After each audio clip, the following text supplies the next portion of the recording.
Hi you guys, my name is Cherita. Welcome to my channel.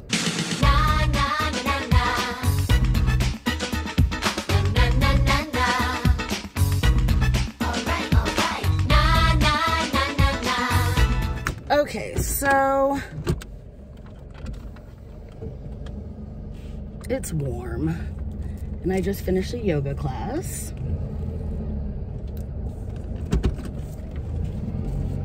Yesterday I did body flow, which is a type of yoga class, but it does focus on like strength, and the poses are a little more intense and you are using your body weight. And I haven't worked out in 4 months, so a bitch is sore.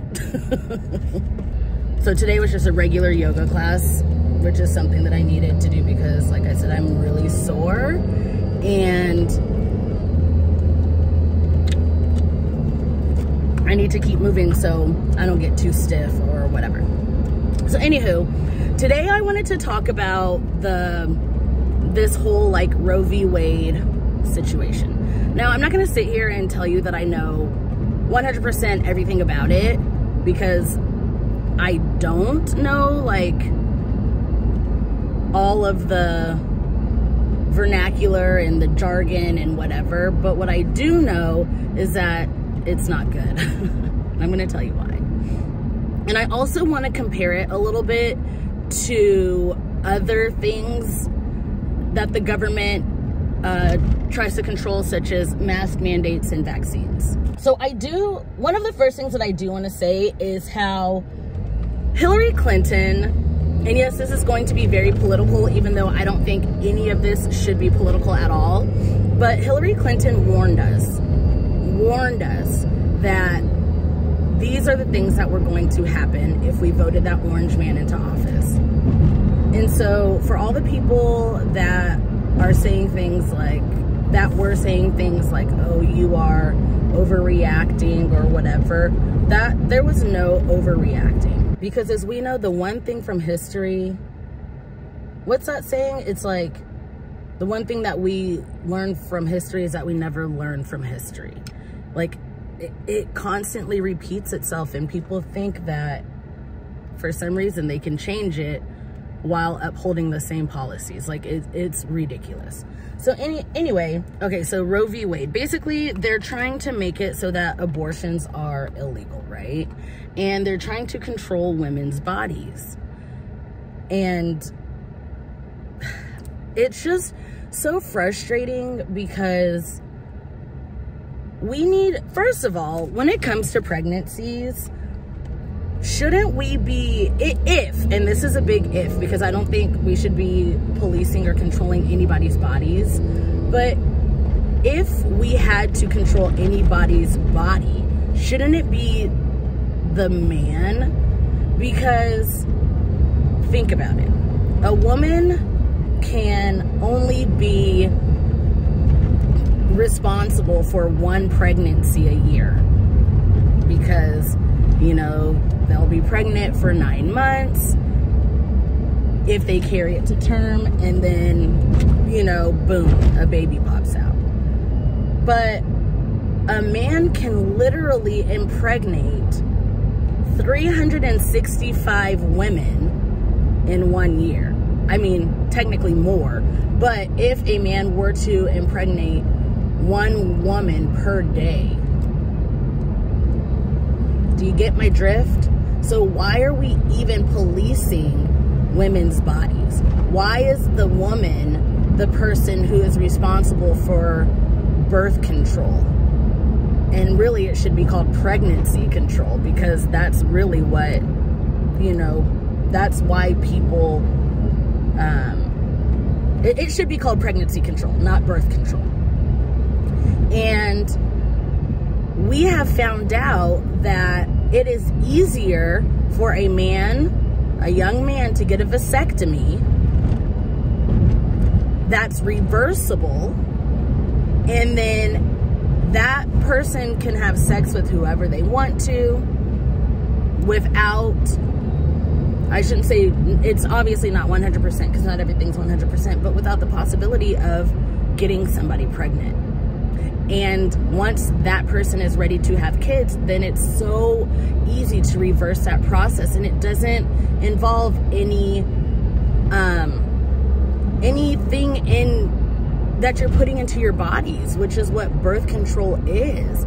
You're putting something foreign into your body so that you can enjoy sex without getting pregnant. Birth control for women is so normalized that once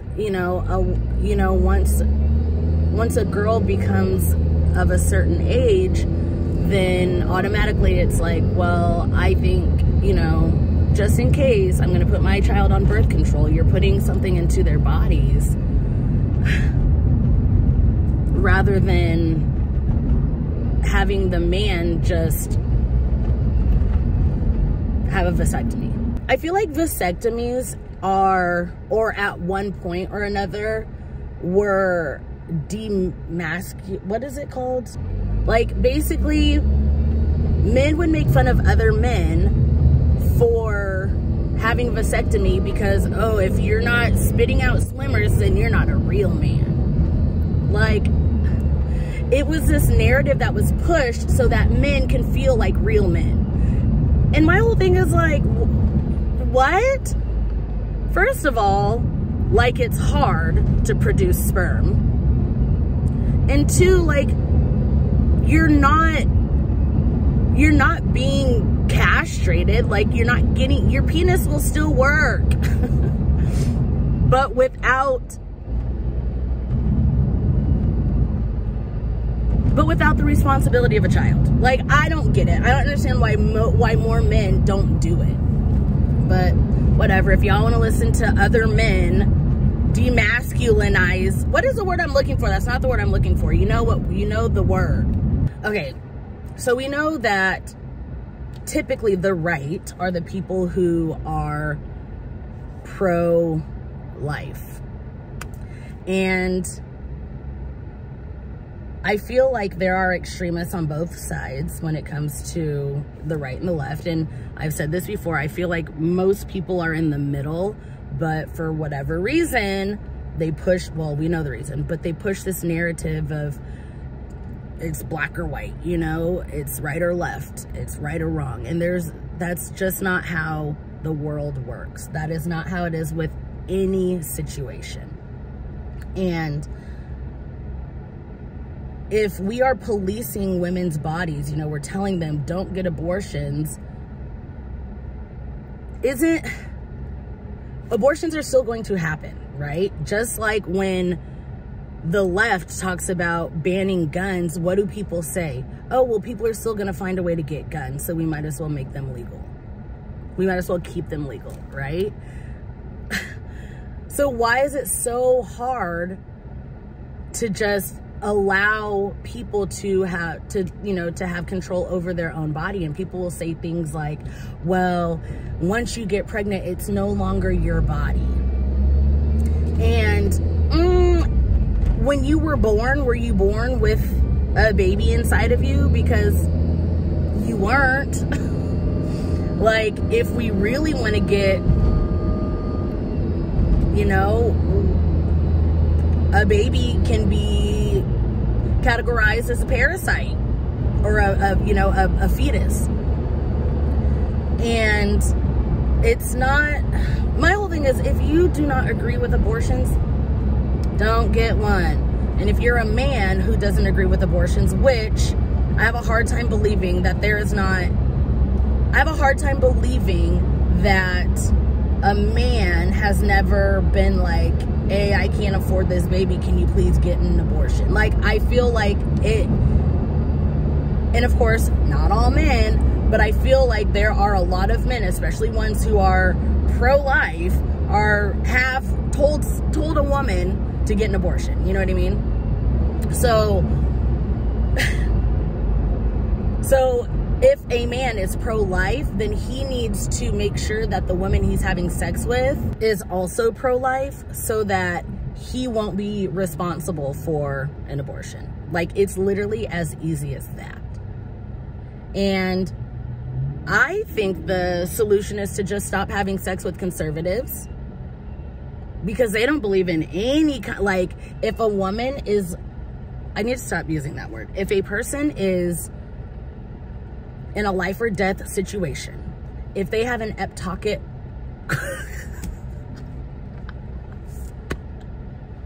an ectopic pregnancy, people are so pro-life that they believe even in that situation, an abortion should not, like, an abortion is not the correct thing to do. It's so weird. It is so weird. And then let's talk about this in comparison to mask mandates. Now, like I said, there's extremists on both sides, whatever. And on the left, you have people that are very pro-mask and pro-vaccine and whatever. And I know a lot of it has to do with how people think and how people, what's the word I'm looking for? And how people perceive things, right? So people on the left who are very like pro-mask and you need to be wearing a mask and blah, blah, blah, blah, blah. I also feel like that's a very mind your business situation. If you believe in masks, wear them, right? Like, it's as simple as that. And don't bother people who do not want to wear masks. It's just like, so when the whole, like, when the mask mandate was a thing, people, of course, it was like, my body, my choice, whatever, whatever, whatever. And people started asking things like, oh, were people this upset when the seatbelt law came into effect? Yes. People were pissed. You can't tell me what to do with my body, this, that, and the other. And it's like, I understand why seatbelt laws are a thing, because 9 times out of 10, they will save your individual life, you know? And if you choose not to wear a seatbelt and you get in an accident and die, that's on you. We give you the tools, but you choose not to use them. However, there are instances where a seatbelt might cause you to lose your life in an accident, and I understand that. But majority of the time, it will save your life, and that's why the laws are put into effect. And I feel the same. I personally feel that way about masks and vaccines. Now, I'm not going to tell anybody that they need to do this, that, and the other. But I do find it funny that majority of the people who have lost their lives were very anti-mask and very anti-vaccine and very, oh, this is a conspiracy or whatever. I just, that, again, that's just me. That's my personal opinion. And it's one of those things where, you know, if people went out on their deathbed, which some people did, saying, you know, I don't have COVID. COVID's not real, but the doctors are telling you, like, you have COVID and you're about to get intubated. Y'all, I swear I'm smart. But as long as they went out still believing that, I mean, that's cool. But a lot of the times, people went out going, wow, this is really a thing. And they didn't believe it until it personally affected them. And I feel like that's the difference between kind of the right and the left, is people on the left will see it happen to hundreds and thousands of people, millions of people, you know, the millions of people who have died from COVID, and say, oh yeah, that's real. Whereas people on the right will say, oh, it hasn't happened to me, so I don't believe it. Or it hasn't happened to anybody close to me, so I don't believe it. There's a story that I like to tell. There was this black man who lived, I want to say it was in Texas or something. And he was very conservative, and he was on the right, and he would say things like, well, I'm a black man, and, you know, if society was as racist as they say it is, you know, how come I haven't been shot? How come when cops pull me over, you know, they let me go, and this, that, and the other. And a lot of his white friends were in the comments saying, yeah, you're basically saying you're one of the good ones, and, you know, you comply, and blah, blah, blah, right? Well, this black man was shot and killed by a new cop, you know, in his small community. And a lot of his white friends were like, I don't understand how this could have happened. He was a good guy. But they were just co-signing him saying that he would never be shot by the cops because he was a good one and he would comply. And no matter how many other black men and women had been killed before that, they believed in their minds that all of those people were bad, and they had to have done something for the cops to shoot them. But once it happened to somebody that they personally knew, it changed their mind. That's a problem. And that happens with, you know, a lot of things, such as the mask mandates and vaccines and even abortions. You know, people would say, oh, I was pro-life until, and usually that until was something that happened very personal to them. Somebody close to them dealt with something. And why does it take that for some people? Why is it so hard to believe a lot of people? You know, just like victims of people who seem like they're good people, or people who are famous. Oh, there's no way they could do that because they're famous. They don't need to do that. And that's the furthest from the truth. And that's why people get away with things for as long as they do, because they put on this facade that they could never be that type of person. I myself am very pro-mask, and, you know, I don't think that when the mask mandate was out, I don't think they were doing it to try to control our bodies. And I definitely wore my mask, and I got vaccinated. And now that because nobody likes wearing masks, right? Now that the mask mandate, especially while traveling, has been lifted, I wear masks to my discretion. So, story. I was on the plane for the first time after the mask mandate had been lifted. And inside the airport, you know, I don't walk up on people, so, you know, I'm far away from people, didn't wear my mask. And I got on the plane, and there was an older lady sitting next to me. So I asked her, I said, do you mind if I do not wear my mask? And she said, honey, I'm wearing this mask for me. Girl, I heard the hell out of that. You know, she's protecting herself. And I keep a mask on me or whatever. So she said that, and I was like, all right, cool. And I was still a little like, you know, I was sitting in an aisle, and I'm a little sketched out. This man, not next to me, but he was also in the aisle, but it was not next to me, but it was in front of me. So it was like catty corner from me. This man sneezed. Baby, I put that mask on so quick. Not in courtroom 502. Or is it 508?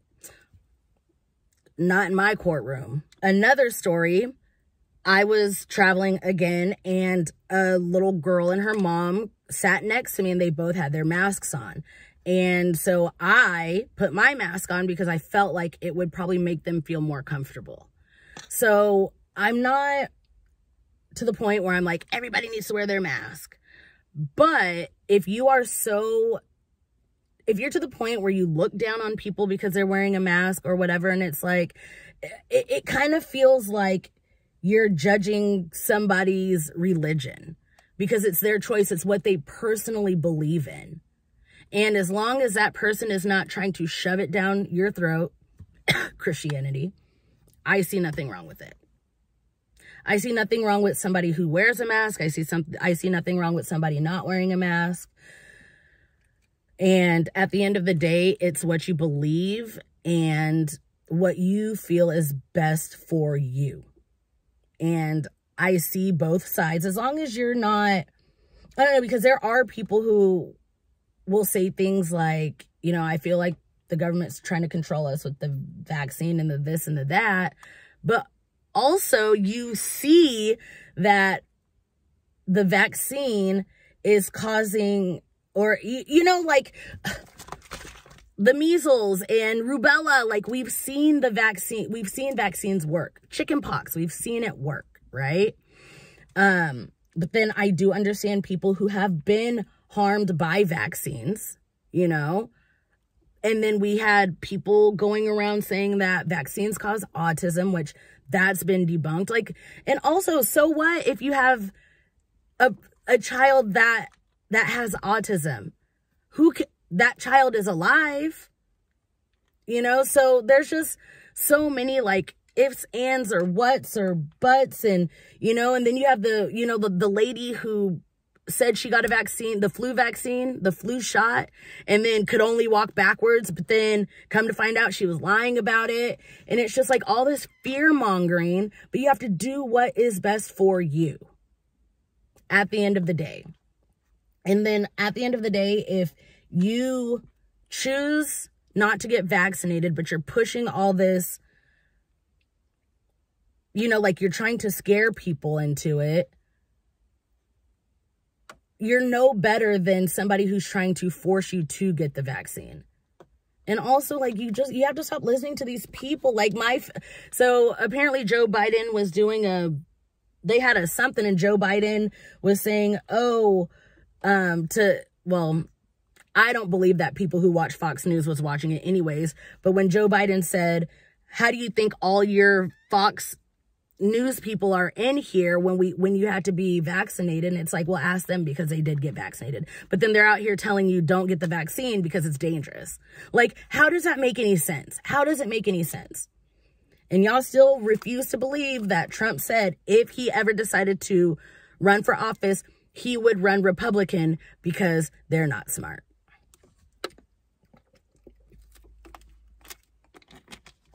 But anyway, long story short, stop trying to police people's bodies and telling them that they cannot get an abortion, because number one, it's none of your business. Because at the end of the day, how does that affect you? That's what I want to know. How does somebody getting an abortion affect you personally? That's what I want to know. And if you're a man saying, well, I got a girl pregnant and she got an abortion even though I didn't want her to, well, I'm sorry. Then maybe you should have had that conversation before you had sex with her. Oh, another story really quick. There's this story about how this man got a girl pregnant and the girl was like, I want to have an abortion. And he begged her, please do not have this abortion. And she said, okay, I won't have this abortion. However, once I deliver this child, I want nothing to do with this child. And the guy's like, yeah, okay, agreed to it. So she carried the baby to full term. The minute the baby was born, she signed her rights away. She wanted nothing to do with the child. So she gave the child to the dad, just like she said she would. And now the dad is complaining, oh my gosh, she's a deadbeat mom. No, she pays child support and more. You were the person who wanted the child. And my phone got too hot. But anyways, like I was saying, that man did not want to, he thought that she was going to change her mind or something or another. But I hope it taught him a lesson about wanting to control a woman's body, because that's what it came down to. Because if he truly believed, like if he really truly believed in like pro-life or whatever, he wouldn't be complaining, because she did exactly what she said she was going to do. So again, just leave people alone and let people do like what what they choose to do, because at the end of the day, like, it's gonna hurt them more than it hurts anybody else.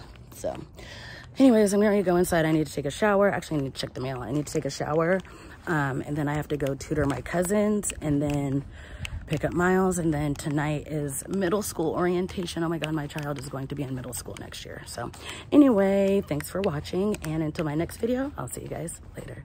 Bye. Give me up, I wanna. Gotta work, go berserk, I gotta. Know you gon' wake up. Know you gotta get your cake up. Don't matter if it's 4, 5, 6, 7, 8, my